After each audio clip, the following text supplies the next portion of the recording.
South India shopping mall, the wedding మంత్ర, సరికొత్త wedding collection, south India shopping mall.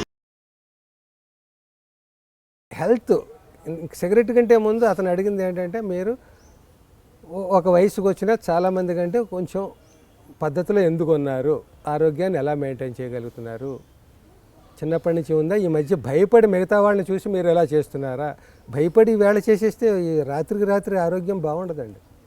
ఒక జీవితకాలపు సమస్య ఆరోగ్యం అనారోగ్యం అనేది పెంచుకోవడంలో. మనిషి జీవితాంతం డబ్బు సంపాదించుకోవడం కోసం ఆరోగ్యాన్ని పాడు చేసుకుంటాడు. ఆ జీవిత చర్మాంకంలో ఆ వైద్యాన్ని అనారోగ్యాన్ని బాగు చేసుకోవడం కోసం ఈ సంపాదించిన డబ్బు అంతా ఖర్చు పెడతాట. అది మీకు అందరికీ తెలుసున్నది, అది నేను సృష్టించింది కాదు, అది ఫ్యాక్ట్. అది అలా చేస్తున్నాం మనం. అందుకని అనారోగ్యాన్ని మనం ఇన్వైట్ చేయగలం తప్ప ఎగ్జిట్ చేయలేం. లోపలికి వేసి కుర్చీ వేసి కూర్చోపెట్టగలం, కాళ్ళు చాచుకు పడుకుంటుంది, దాన్ని బయటకు కూర్చోపెట్టలేం, బయటకు నెట్టడం మాట అటుంచి. ఎందుకు మీ పొట్టను తగ్గించుకోండి, చూద్దాం ఎంతమంది తగ్గించుకుంటారు. చాలా కష్టం అది. 6 ప్యాకులు 7 ప్యాకులు చేస్తే లొంగుతుందేమో, కానీ ఈ వాకింగ్లు వాటిని నేను అబ్జర్వ్ చేస్తుంటాను.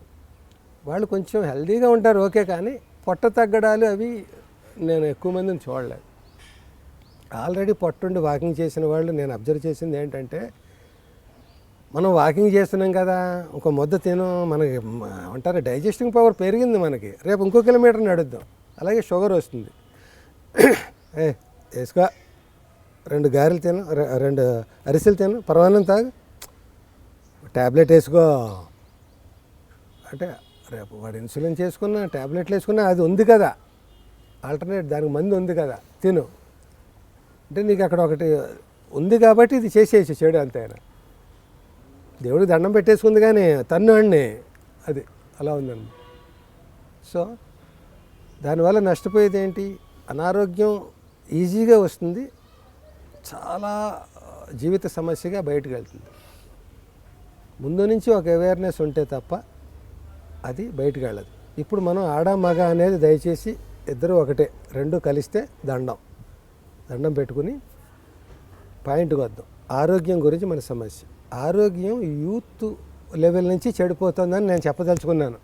అది నేను మొక్కేదంటే ఇలా చూపించినట్టుగా ప్రపంచం అంతా మాట్లాడి ఇక్కడికి వస్తున్నాను. యూత్లో ఇందాక చెప్పానే, 10 మందిలో ఇదివరకు ఒకటి సిగరెట్ కాల్చుంటే ఆడు సిగరెట్ కాలుస్తాట అనే రోజులు, ఇప్పుడు కాల్చకపోతే ఆడు సిగరెట్ కాల్చట అనే రోజులు. అలా వద్దు. 90 ఎందుకు కాల్చాలి సిగరెట్టు?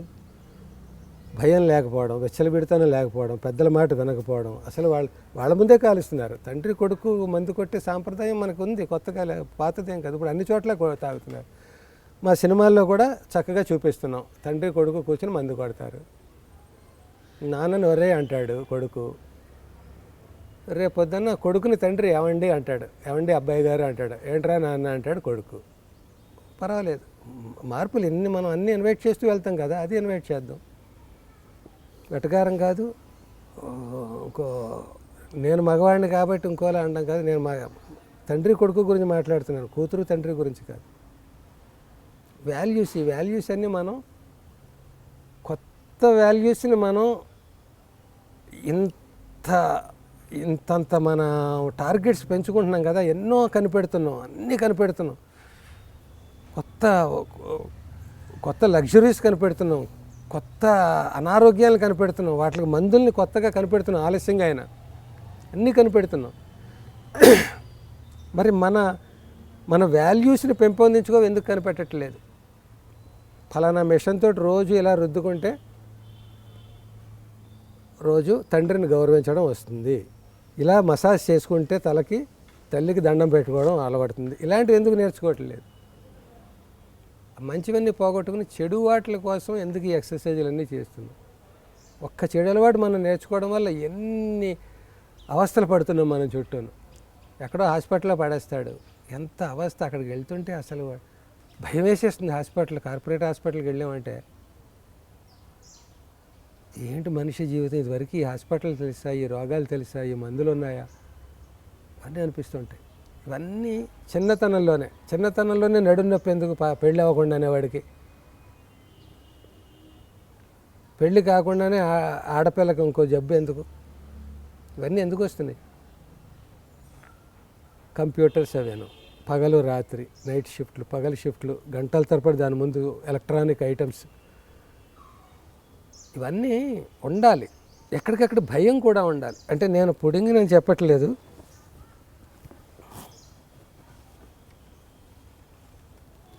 ఇదిగో నా సెల్ ఫోన్ అండి, 3,000 రూపాయలు దీని ఖరీదు. నేను 30,000 పెట్టి కూడా కొనుక్కోగలను. భయం నాకు, ఇది ఎక్కువ వాడితే ఎక్కువ భయపడిపోతాం. ఇది కూడా లేకుండా ల్యాండ్ ఫోన్ వైర్ ఉన్నది వాడదామని కొన్నాళ్ళు ట్రై చేశాను. మరి అది ఏదో అడవిలోకి వెళ్ళిపోయి తపస్సు చేసుకోవడంలాగా జరగని వాటి గురించి ఎక్కువ ఆలోచిస్తున్నామని తగ్గించాను. ఇలా పెట్టుకున్నాను. దీనివల్ల కూడా ఉంటుంది నష్టం, తక్కువ నష్టం ఉంటుంది. నేను ట్యాబ్ వాడతాను, నేను షార్ట్ ఫిల్మ్స్ చేస్తున్నాను, నేను జనంలో ఫేస్బుక్లో అవన్నీ కావాలి నాకు. అది జేబులో పెట్టుకు తిరిగితే మాటిమాటికి వాడతాం, అది ఎక్కడో చోట పెడితే లిమిటెడ్గా వాడతాం. అందుకని నాకు ఫేస్బుక్లో ఫ్రెండ్స్ అందరూ కూడా నాకు కామెంట్స్ అవి రాస్తుంటారు. నాకు సమాధానం ఇవ్వాలని, కనీసం లైక్లైనా కొట్టాలని ఎంతో పులకెంతగా ఉంటుంది. అంత మంచి మంచి కామెంట్స్ వాళ్ళు పెడుతున్నారు. భయం నాకు అవన్నీ కొడితే ఒకటి నా క్రియేటివిటీ ఆగిపోతుంది. ఈ సమాధానాలు ఇస్తూ కూర్చుంటే ఆ జబ్బులో పడిపోతాం. అది తీయగా ఉంటాయి, వాళ్ళు పొగుడుతుంటే చాలా థ్యాంక్స్ అండి ఇవన్నీ అనడం. అవి చేస్తుంటే నేను క్రియేషన్ చేయాలి కదా, నాకు అందరిలాగా 24 గంటలే ఉన్నాయి, 25 గంటలు. అందుకని దానివల్ల కొంత చేయలేను. కొంత ఎలక్ట్రానిక్స్ ఎక్కువ వాడడం వల్ల నాకు రకరకాల ఈ వయసులో కొత్తగా ఆరోగ్యం తెచ్చుకోలేకపోయినా అనారోగ్యం ఎందుకు తెచ్చుకుంటే ఎక్కడ ఏ హాస్పిటల్లో పడతామో తెలుసు. దానికి కరిగించుకోవడానికి ఆస్తులు వెనకాల గొప్ప తెప్పలుగా లేవు. ఇవన్నీ భయాలతోటి నేను నా జాగ్రత్తలో నేను ఉంటాను. అయినా కూడా మనకి తెలియని రోగాలు ఎన్నో ఆల్రెడీ పొంచి ఉన్నాయి. ఎక్కడ ఏదో కాపు కాసి ఉందో మనకు తెలియదు.